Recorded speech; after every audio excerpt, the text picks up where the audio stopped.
اتحاد العاصمة اليوسما البطل الحقيقي للمسابقة راحوا لجارها في السينغال.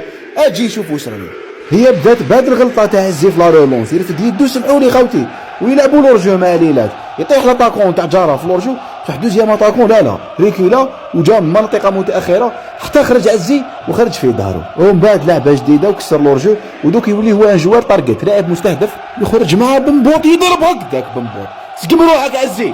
ومن بعد هاد القراءة السريعة هاد ليكتور دو جو تاع بنزازا للسيتياسيون غير راطا الكونترول بنزازا داها ومدالو في الانترفال في واحدة من أكثر المناطق خطورة في الزاوية ولا في الانترفال معاكسة للزاوية اللي مشى فيها وطلب الكرة منها أحمد موسى.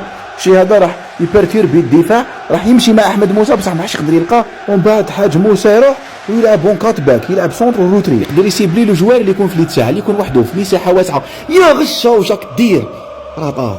ومن بعد هنا شفنا بنزازا يسيب لي بوان بينالتي باش يعزل المدافع ويخلي المهاجم تاع الاتحاد في وضعيه افضل. يا ليلات ليفيكاسيتي لازم ندول داخل. انا بنزازا اللي عجبني منفذ جيد، مخالفات ثابته، قارئ جيد للعب.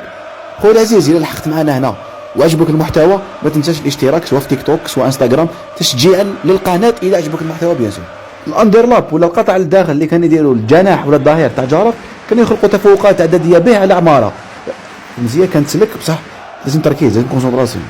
هي صح الانتاجيه تاع احمد موسى مازال في اليوسما بصح التحركات تاعو السرعه تاعو كاليتي دو دريبل تاعو لا فاصون اللي يليميني بها الادفيرسير تخليه مفيد جدا للاتحاد باش يكون لو جو ديناميك بلو ديناميك. شوف كيفاش هو يليميني لازم له الوقت برك. خطا الحارس هنا وين دارت لا بال روبون تولي عند غشه اسيري لا بال تاعك يا داك السونتر لا خو لا. هنا شفنا ذكاء لكونزا في اكتشاف المساحه اللي عنده رؤيه استثنائيه للعب يدير لاباس ويمشي للمساحه الخاليه باش يخلق تفوقات عدديه في الجهه اليسرى. حركه هذه اسمها باس اند موف مد وقلع. ومن بعد عدم القدره على ايجاده بشكل مباشر يخليه من هيك قاسامه يسقط ويولي هو الرجل الثالث يمد له لابال نقدروا به نكسروا ضغط الخصم وتلحق بالون لكونزا. اللمسه الاخيره لازم تماركي يا خو تماركي لازم معليش هكذا راك ب 4 بوان فيهم بركه لا باس.